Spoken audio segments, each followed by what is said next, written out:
Hola,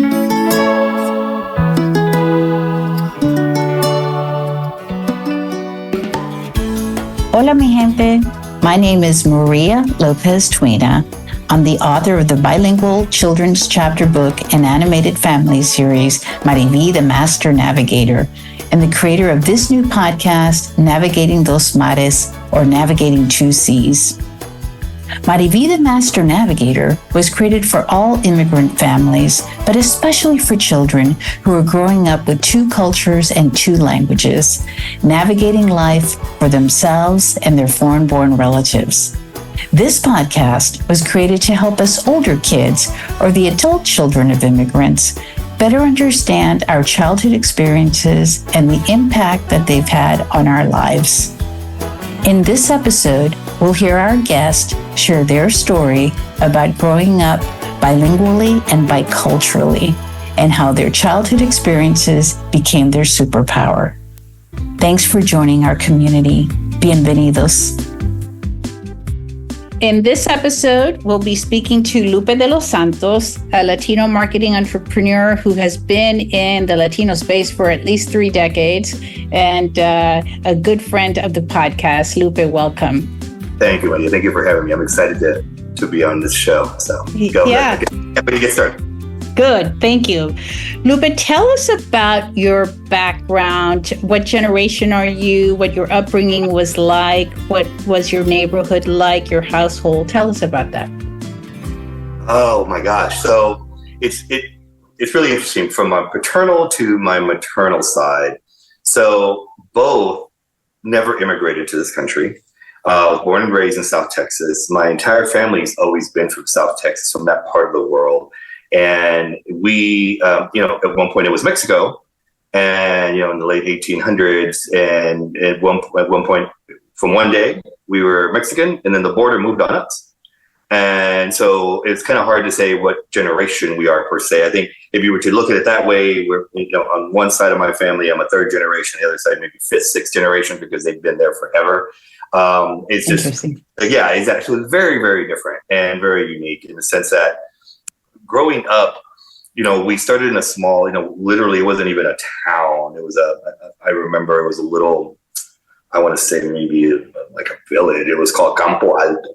Okay. It was called Campo Alto. It was a little part, unincorporated part of it, like dirt roads. Everything was like, there was nothing incorporated. There was no, running water, that kind of thing. It was, we had the odd house in the back and all that kind of stuff. And I remember growing up in Campo Alto, and the goal was to get into a traditional American neighborhood with a stop sign and paved streets, and that kind of thing was always my family's goal. And my parents were able to do that, and so when I can remember, like the earliest memory is maybe I was 2 or 3 years old, and I remember my parents telling me that they bought a house, right, and how excited they were, and we're going to be moving. And obviously, I didn't know what that meant at the time.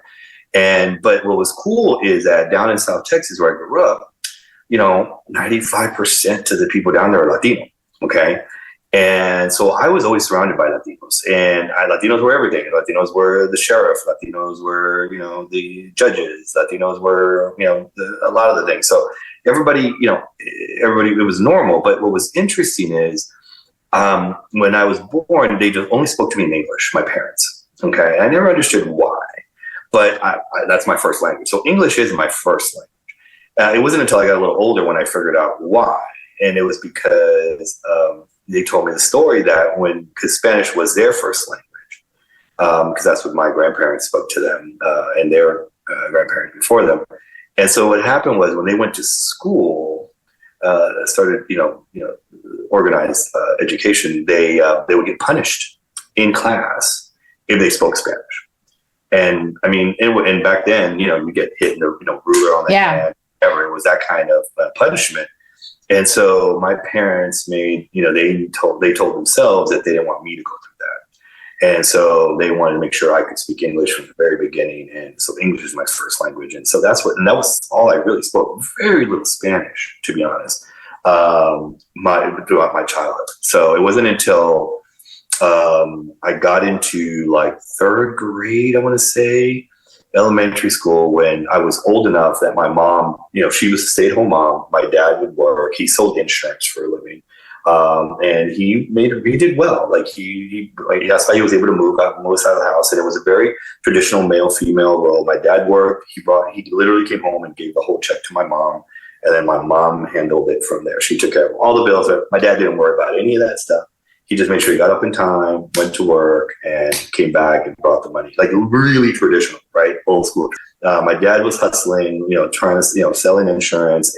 And when I got old enough, my mom wanted to do something. So she got her GED because she didn't finish high school anyway. She got her GED and she got a job as a substitute teacher within the school district. And so it was really cool. So she was working. She started at the same school I was at, but then I moved on, and so she stayed there. And so it was a little different, and she had to sometimes stay late past school.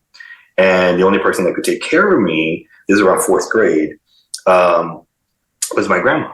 Okay, so she would stay at work till like 4 or 5. I get picked up around 2:33, and I would go. My grandma would pick me up, and I'd go to her house. And all she spoke was Spanish. Okay, so that was her thing.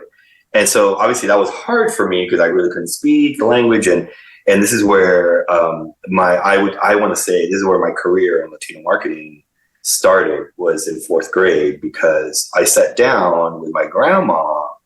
I was like, Grandma, let's make a deal. And we made a deal. I go, I'll teach you how to speak English if you teach me how to speak Spanish. And she's like, okay. And so how do we do it? And so there was a show, El Chavo del Ocho, that would come on every afternoon. And it was right around the time we get home from school.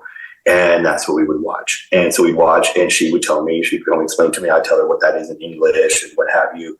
And that started my whole journey of bilingualism in my life, with all those shows in with my grandma when I was in fourth grade.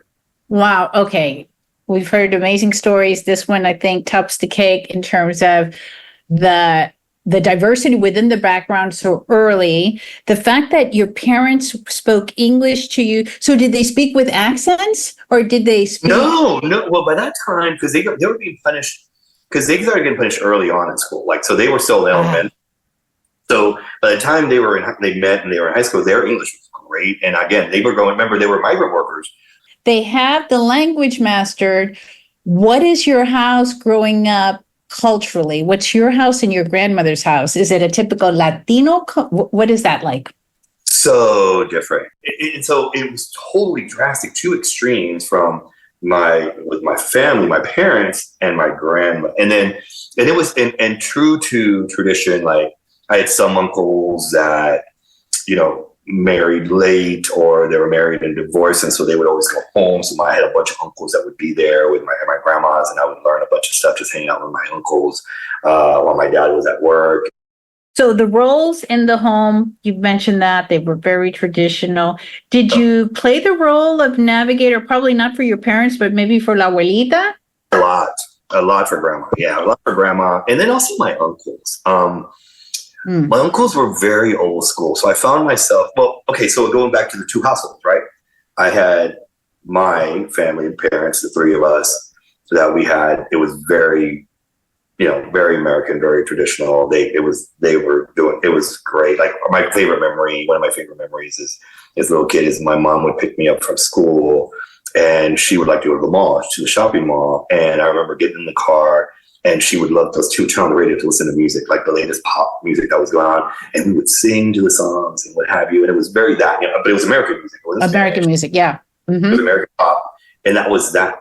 But then I'd go to my grandma's, and it was a totally different world. And I would find myself doing it. I remember meeting the kids that all spoke Spanish in that little neighborhood and having a hard time talking to them, and dad understanding why they want to just play with dirt. Like, you don't have a board game, you don't have, whatever. But then I got to appreciate it, understand, and it was so different. And so for my grandma and my uncles, they would get, like my uncles would get letters sometimes from the government. Again, I remember they were veterans, and a lot of them got, a bunch of government stuff from all over the place. And sometimes they didn't really understand what it was. So I would help them. I'd read the letters for them. Ever feel like an outsider growing up? Well, I really didn't very often because, again, the majority were Latinos and people like me or blended versions of me. Mm-hmm. But I will tell you my first time that I felt like an outsider, and it wasn't an outsider per se, but I felt something was different about me, which was my first run into discrimination. So I was, my dad liked to bowl. He started bowling, and I thought that was like the coolest thing ever. And so I wanted to go with him, like every little kid, every little boy wants to hang out with his dad. And so my dad bowling, so I want to learn how to bowl. So I'd go with him. And I remember one time, my uncle got into it. And so it became like this really cool thing where we would go bowling as a family. And then it was like a Friday night, Saturday night kind of thing we would do. And I remember one time we went, and there was only 2 lanes available. It was like, it was packed. And there was 2 lanes. And they asked my dad, which lane do you want? So whichever one. And then it just happened that one that we picked, there was a white family that was right there. And I remember walking up to the lane. I was, again, a little boy excited. But I remember the look. They gave us the look, the family, that white family. Like, what are you doing? Like, why are you walking here? Why are you setting up next to us? And what have you? And then, which I remember, but as a little kid, you really don't know what's going on. But then the moment where they got up and they left and they moved to the other place because they didn't want to bowl next to us, was the first time I asked my dad, what's that? And that was, that didn't feel good. That was like, okay, what's wrong with me? What's wrong with us? What do we, I didn't get that. And I didn't understand that. And that was my first introduction to the difference in color and races and so forth. And so, that was the only, that as a kid, as a child growing up, and then I didn't understand. Yeah. Interesting. Yeah. And it wasn't, you guys were speaking English at the time, but it was just, you were different. You looked Hispanic, and that was it. Very interesting. Okay. You mentioned that you retroculturated early, if you will. It wasn't like you never even left. Sounds like you left for a blink, and it was only the time it took you to get to your grandmother's house, right? Because you were code switching from a very early age. Well, here's the thing though. Yes and no. That's why I was gonna say it's different. So when my dad was doing really well, the insurance business was done well. At that point, he started his own agency, and he had multiple offices and so forth. So we got to move to a bigger city, a nicer city that had more benefits and so forth. And I was getting older, and I was starting junior high school and high school. And it was around that time when I found out that we learned that my mom was pregnant, and we were going to have I was going to have a sister. Her name's Denise, and so we're 13 years apart. I was 13 years old when that happened. Okay, so it wasn't planned, obviously, but obviously super excited because I always wanted. I still remember the moment when my parents were walking in after they confirmed that she was pregnant. They got back from the doctor, and they're like, "Guess we got a surprise for you. Guess what? You're going to be a big brother." And I remember being super excited about because I was by myself for 13 years. Right? Yeah. Being a big brother was great, and so we went to high school. So when I went to junior high and high school, then my mom decided to stay home again. Okay, so she stopped doing the substitute teaching, and she stayed home because my sister was coming. So then I didn't go to my grandma's anymore. I didn't have to go. And then this is like the really formative years in that, you're becoming who you are, you're learning who you are. I'm going through puberty, and I'm going through all these weird things happening in your body. And so, and everybody spoke English at school, right? Because that was the mandate. Right? And so I lost all of it, or most of my Spanish speaking. I mean, I knew it, whatever. And yes, I'd see my grandma, but literally it was so minimal compared to seeing her every day to just on the week. Maybe. And that was it. And so from like 7th grade to high school, it was English and English only. So I went through that piece. It was just crazy. It was just, honestly, you didn't think about it when you're going through that, but everybody spoke English. I played, our high school, even though we're down South Texas, I was a big sports guy. So I played in all kinds of sports. So I did, I played baseball, I played basketball, I ran high jump and track, and I played football. I was, the Texas high school football thing. I was a quarterback. And so did all that kind of stuff. And so I was all in. Like we didn't even have soccer in our high school. We didn't even play soccer. We didn't even, that's how American we had become. And so, so everything was English. And I it was our Latino, the connection to our Latino roots, all that just kind of almost nothing. Outside of every Friday in high school, they would have enchiladas. They would offer enchiladas in the cafeteria. The rest of the time, it was burgers and mac and cheese, and it was everything. It wasn't, it was like a disconnect of our Latino roots big time. It was really interesting. Yeah. So what triggered the return? The return was, so it was really weird. When I was a senior in high school, my dad lost the business and got into a lot of trouble financially and so forth. So we basically ran out of money. So, I was going from having my own car, having like 2 cars, to like we were penny pinching, and it was hard. It was really, really hard. So when I graduated from high school, my parents had made too much money that I couldn't qualify for financial aid or loan to go to college. So I made too much money to do that, and I couldn't afford to go. We couldn't afford to go myself. So I had to get to work, and I was trying to do different things. And the only job I could really get at the time when you're 18 years old, I was selling rainbow vacuum cleaners. Okay, I got a job selling rainbow vacuum cleaners, which is door to door, and using the phone. At that time, actually, the phones were going, so we would call in and we do all these different things. But being in South Texas, actually, the majority of the people still spoke Spanish. It was just my area where I was at, and my circle was very English.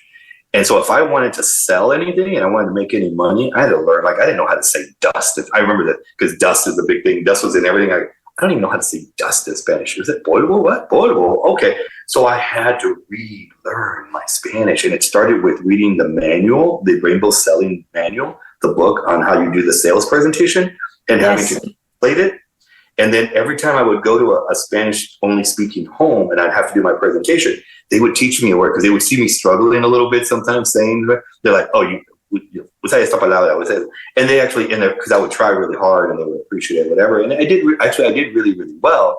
But that's what started back. I'm like, okay, I should know this, because then I remembered a lot of things that my grandma taught me. And I started remembering a lot of the things that started all that. So that's what it was. I had to make a living. I had to feed myself. And so it was a job out of high school selling rainbow vacuum cleaners that I realized I needed to get back.